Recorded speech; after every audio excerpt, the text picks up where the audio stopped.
talaga. Habang nag-train tayo, kamusta yung team natin? Na sabi na, ikaw yung singers, malayo na yung nanay ko, yun yung naisip ko sa tumatagal sa psychology niya. Hindi ako pwede mag-check ano na sa iko. Tsaka pa yung ang prayer. Prayer ko po is sa family tayo maayos na ako sila ay. Kasi yung kuya ko kasi may na maiwan na lang. Oo, ano po. Kasi lagi na sinasabi, ako lang ko tayo. Mabawit tayo mga maligyan siya eh. Ang hirap eh, mahirap ko siya. Ang kapatid ko pa sa sobrang matulungan. Yun ang aking prayer. Ako marami akong prayers kasi unang-una sa sarili ko na at talagang bigyan ng ni Lord ng compassion na lahat ang makita kong tao na walang Kristo sa puso.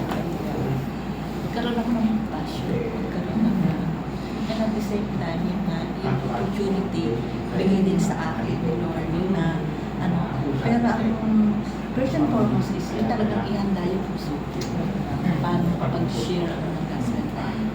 Talagang makinawa ako ng gusto ito ng aking pag-aaral. Kasi parang hindi-take for granted lang. Yan. Gusto ko lang mag-comply pero sa totoo lang gusto ko talagang mag-share. Yan lang. Sa totoo lang, nandun din pa rin yung fear na kaya ko ito. Kaya ko ito. Yun.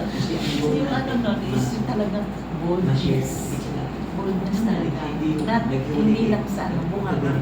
Bumitaw na sa isip ko lang dahil siyempre yan na naman natin ang pag-share ng gospel is hindi lang talaga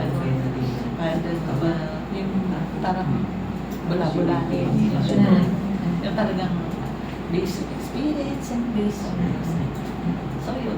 So marami akong prayers at nagkakagulo. Praise the Lord. Mamaya, I take it as your take-home na mga prayer request. No? You can pray for one another dahil kaya na tayo nasa training para masanay tayo na ginagawa ito pala. Sa totoo lang po, ako po ay isang introvert na tao. Napakamahiyain. Halata naman, di ba? Ang araw ko, kapag may Bible study sa bahay, nagtatago ako sa aparador. Sa sobrang pagkamahiyain. Pero nung na-train ako paano mag-share ng gospel properly, ay kaya palang baguhin ng Diyos ang isang introvert.